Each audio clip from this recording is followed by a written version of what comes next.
Thank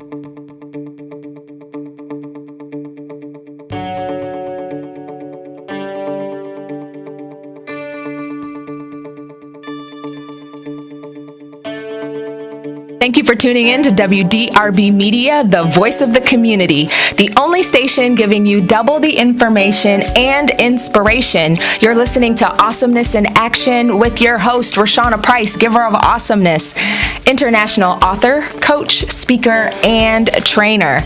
And today I have a very special guest, Anthony Holmes, here from Actual Proof. We're going to talk in depth.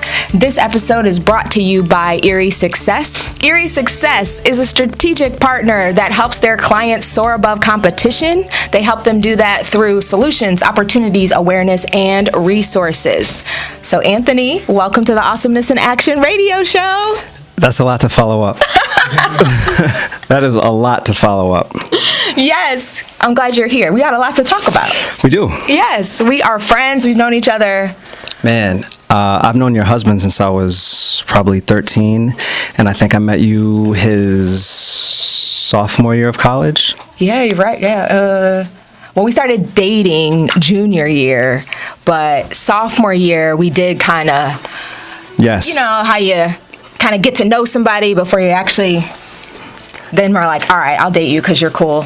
Yeah, he was one of my first friends to get married, actually. Really? Yeah. Wow. Yeah. And after that, I was like, oh, I'm an adult now. And we've been married 15 years, so I've known you a long time. Yeah. Oh, my God. Wait, you've been married 15 years? I've been married 15 So I've probably known you for like 7. Wow. You've known me a long time, so we have lots to talk about. Okay. Lots to talk about. I'm glad you're here. So tell listeners a little bit more about you. I know that you are a hip-hop artist, that you enjoy music, that you are a dad, a husband. Tell us a little bit more. Man, that was pretty much it. Signed to Ninth Wonder in a group called Actual Proof with one of my best friends. Like you said, a dad, Yes. not a great one. Yeah, you're working on it. Come still on. learning. A husband. What else? A son. My mother lives with me, so that's a lot of... That could be a whole show. It could. Okay. My mother could be a guest, actually. She's a lot. Okay, all right. I like that. And my niece lives with me also. All right. So I'm trying to be a mentor there, but what 20-year-old wants to listen to somebody who looks 20? You know, yeah. So. Someone who looks 20. Right. And she thinks she has it all figured out. Of course, because she does. I mean, according to her, so... Right. The one thing that I've always loved about you is your humble spirit. Like, you just have this calm, cool demeanor. You're taking it all in. When you're really excited, you do this thing where you, like, put your hand over your mouth and you're like, ooh, I'm taking it all in. What are you thinking about? Like, what is in that head of yours sometimes when you're, like, seeing something great, some awesomeness in action? I try to live in the moment because... one of the things that I'll notice, especially performing, is people will pull out a phone and they're experiencing things through the camera instead of actually looking at it. And you see that with everything. You see, I mean, people record fights, people record donating money to charities or giving food to homeless people. It's always done through the lens of...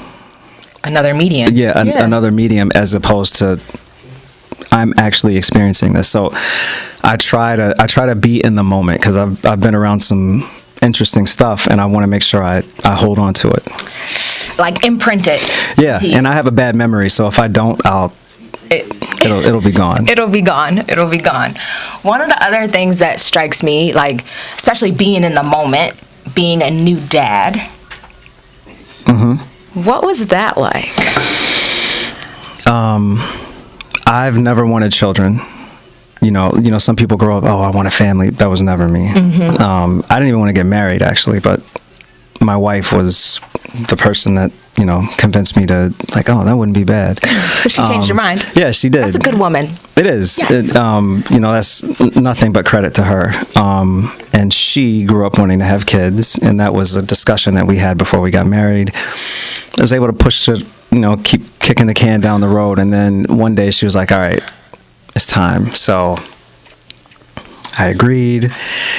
And the day that she brought the test in, I was like internally, everything was falling apart because I had never even thought about that seriously. So then she was pregnant, and then I had 9 months to get ready, and I took every bit of that 9 months to get ready. Yeah, I'm still not ready. You're never ready. They're like, it's like your heart. I think Barack Obama said it. It's like watching your heart live outside of you, and it's constantly on this like, is it gonna fall apart? Is it gonna break? Like, you're never ready. Yeah, yesterday we were outside with him, and our dogs are kind of rough, so that, kind of keep them away from him. So he's walking around outside, and he's walking up our driveway, which is a hill, and I'm like, oh, is he going to fall and roll down the hill like Humpty Dumpty, so I'm just always chasing after him and hoping he doesn't hit his head on the edge of a table or, Yep. And that's just exhausting. It is. Parenting is like perpetual exhaustion. Yes, that's a very good way to put it. And people that will, oh my God, it's so amazing. Oh, it's great. You're lying. Yeah, you're lying. You're not being 100% honest. Yeah. Like you leave out everybody beforehand. Oh, it's great. It's amazing. And then when he got here, then people wanted to tell, oh my God, you're never going to sleep. You're never going to rest. You're always, it's like, well, why didn't you tell me that beforehand? They lie to you until the baby's here, and then it's all reality. It's all reality. Mm-hmm. Yep, that's how it is. So Awesomeness in Action is all about all the good things that happen in life and also the stuff that just really throws you for a loop. Oh, there's a lot of that. Yeah. So one of the shows I talked about my ugly cry. The kind of cry where you like, Okay. It's the kind of cry that really all you can do is just go to sleep. All right. Because it's that broken. Are you going to ask me when I've had an ugly cry? Absolutely. Okay, so, there's been plenty of them. Right, like just pick one, because, right. I'll give you two. Okay. In high school, I was dating this girl. I'm not going to say her name. Yeah, don't put her out there. Things were rocky, and one day it was just over. Okay. And my man, White Mike, caught me outside of the cafeteria in the West building of our high school, and I broke down. Oh. Super ugly. This is terrible. Super ugly cry. Just, hands in my face, or my face in my hands. He was just like, yo, it's all right, man.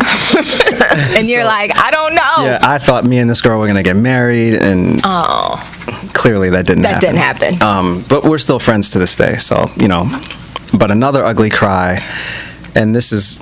Wait, I want to just stay on this one for a minute. All right. Because some of our listeners may be going through some heartbreak. Okay. Anybody in high school that's going through a heartbreak, trust me, it's not that bad. You're going to get through it. Like, half of the people that you're tight with in high school, you won't talk to them in 5 years after you graduate. Facts. So, and any person that you're dating or that you think you love, you might turn out to be high school sweethearts, but... He's giving the side eye, let's maybe be real. not. Let's be real. Especially in today's time, like you can FaceTime and Instagram, like Twitter, you'll be fine. Trust me, you're cool. All right. So that was first heartbreak, ugly cry. Give me another cry. One. The first time I heard one of our songs on the radio. Oh, yes. Ugly cry. Like in the studio, around other people, in front of Ninth Wonder, broke down because I never thought music would be anything that I would ever do. Never. So to have things like lead up to that point and then hear a song on the radio was like, and it was a college radio station. It wasn't even like terrestrial radio, like, it was just a lot. And it was just, oh my God, I can't believe I'm actually doing this. Yeah. Yeah. Ugly. ugly cry. Mm-hmm. Maybe it was because more people were there, it made it uglier, or no, it was just that ugly. No, I was ugly. Okay. Like inside and out. Yes. Where you get hot. Yeah. You're crying because you're hot. Yeah, hot and sweating, like all that. It was. I don't even like thinking about that. That was just. Yes, but the reason I'm asking is because it's necessary. Because it is. on phone, social media, everything's like, yay, everything's so nice. And ultimately, the walk that it takes to get to a song on the radio, whatever, college radio, terrestrial, online, streaming, it's a big deal. And it takes a process. Yeah, because I started out trying to be a producer. I was never intending to be a rapper. And my partner, who I grew up with, and his brother, we were all making music together. And he was like, yo, I can't rap by myself. And me, not knowing what I was doing, I was like, oh, I'll rap with you. How hard could it be? I grew up listening to rap. Don't ever think, anybody who wants to make music, don't ever think that because professionals make it look easy, that it's easy. It's not. It's not. It took me, I probably didn't get comfortable rapping until maybe 6 years ago. Okay. So that whole period up until 6 years ago, from when we got signed in 2008, I think it was, up until 6 years ago, I was learning and constantly like trying to hone my craft, because the people I was rapping with, they had been rapping since they were teenagers, 13, some people since they were children. And I never cared to do it. So I'm playing catch up with all of them. Okay. And all of them are coming into the studio, I'm not going to say polished, but light years ahead of me. So I'm playing catch up. And then finally, a couple of years ago, I was like, oh, all right. I think I'm who I am supposed to be now. Oh, you use the word I love, being, the be word. You have to be it in order to then achieve it. So often it's like, I want to be a rapper, but there's a part of you that's like, wait, not yet, or don't say that, or second guesses the intuition of what the rhythm and the rhyme is going to be. Yeah, and I don't even... I still don't even like introduce myself that way. I've been places with my wife, and somebody would be like, in an airport once, somebody was like, you look like somebody. You're either in the military or you make music. And I don't know how those two how those things two go mix together. It's all right. And they're like, but yeah, you look like somebody. And I was like, no, not really. I was buying some sunglasses because we were going on a trip. And she was like, why didn't you say something? And I was like, I just don't. I should probably change that, but Yeah, we can work on that. I feel like that's a coaching session. Okay, it could be. Yeah, that we could have. No, it should be. It should be. Yeah, it should be. Because ultimately, there could be somebody waiting to see you. Because you're the example. Okay. And you need to stand in that position so that they have an example to follow. All right. Yeah. I don't know if that's the best example for you, but I mean, I've had people reach out to me for advice and things like that, and I've seen some pretty cool things, so I have a little bit of advice to give, but maybe I should step into that role a little bit more. Yeah, well, it doesn't have to be perfect for it to be profitable.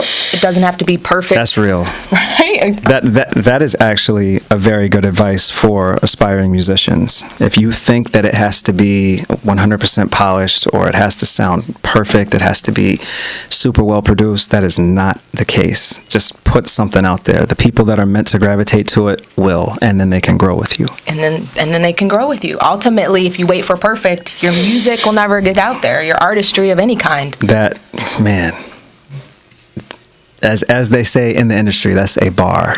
That really is a bar, because if you sit there and wait on perfection, you're going to miss your window.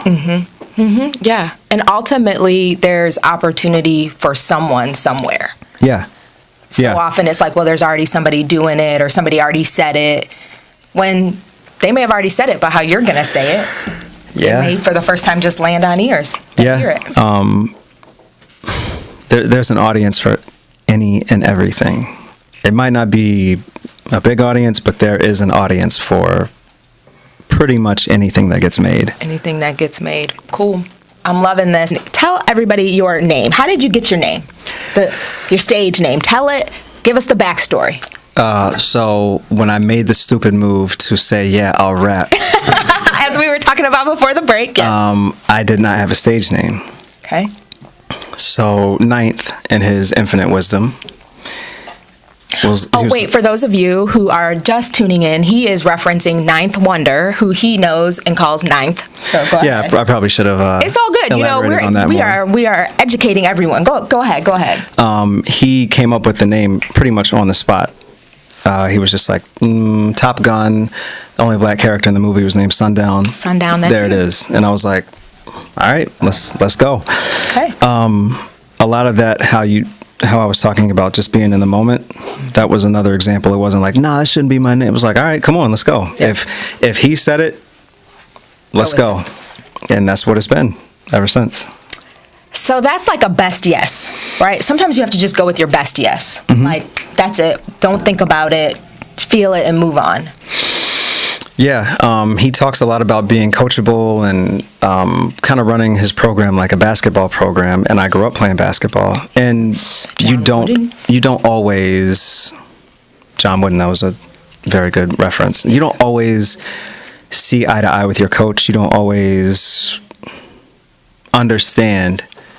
But if you're going to be a part of the program,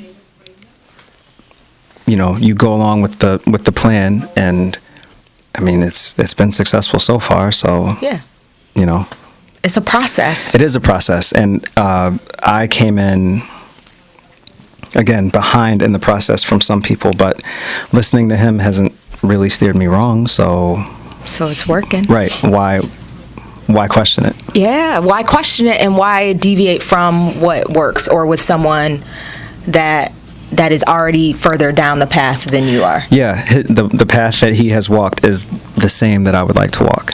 Okay. He's very successful, mm-hmm. but he's still able to go to the grocery store when he wants to. Yep. He has privacy. Right. He is a level of anonymity. Mm-hmm. For those that know him, but for those that don't, he doesn't care. He's, right. Let me just go pump my gas and leave, Yep. And honestly, like, would you want to be able to, or would you want to have someone else have to do those things for you to not be able to live a normal life? Like Beyonce can't go to the store. Yeah. And did you see The Last Dance with Michael Jordan and the Bulls? You can't. That's not a life that I aspire to. Yeah, it's an isolating life. Right. Absolutely. And I don't want any parts of that. I'm fine with being unrecognized and, making the music I make and having the fans that I have, and the ones that I don't, or the people that don't listen. Okay. Yeah, that's right. I see a lot of people on social media, they constantly bash music they don't like, and it's like, put that energy into something you do like. I say that all the time, right? Like, ultimately, you're spending time talking about something you don't like. You could have been listening to 3-4 songs that you do. And the energy that you're giving that, and the attention you're giving that, is going to draw someone else to that. Yes. Which is helping them. Exactly. Or perpetuate the negativity. Exactly. Yeah. It's one of those things that is powerful, that ultimately social media can be whatever you need it to be. So tell everyone where they can find you on social media and other platforms. On Twitter, I am at one word, Sundown Act Proof, ACTPROOF. Same on Instagram. Those are really the only two that I'm participating in. I jumped off of Facebook. I am just not with the whole Facebook thing, which sounds stupid because Instagram is owned by Facebook. And I'm still there, but Facebook was just something that I just didn't feel like participating in anymore. Yeah, and that's cool. Social media is one of those things where I feel like you gotta find your platforms, and then whatever is working for you, stay with it, because consistency over time is what matters, where your followers are. I wasn't even logging into Facebook. So there you go. So it wasn't for you, and that's cool. Right. All right, so you can find him on Twitter, and you can find him on Instagram. And so, Anthony, will you come back and hang out with me again? He's looking at me like, I don't even know why you're asking this question. Yeah, of course. All right, cool. So we are going to wrap up the show today. Thank you all so much for listening. Anthony, thank you for being here. Thank you for having me. Like, I know you as Anthony. Yes. So that's just how we flow. So you've been listening to Awesomeness in Action Radio Show. I want to make sure all of the listeners out there, if you want to be on the show, contact me at radio@giverofawesomeness.com, and I will shoot you the application. If you are looking for sponsorship, advertisement, you're an artist, you want your music heard on iHeartRadio, contact me at radio@giverofawesomeness.com. Do you all hear where I'm going with this? Ultimately, I want to share my platform with others to get their voices, their music, their artistry out there. So tune in next Saturday, 3 p.m., same time, same place. You have been listening to Awesomeness in Action Radio Show with your host, Raushawna Price, giver of awesomeness, the only station giving you double the information and inspiration, WDRB Media. Until next time, be blessed, and remember, awesomeness is in you. My friend is a professional.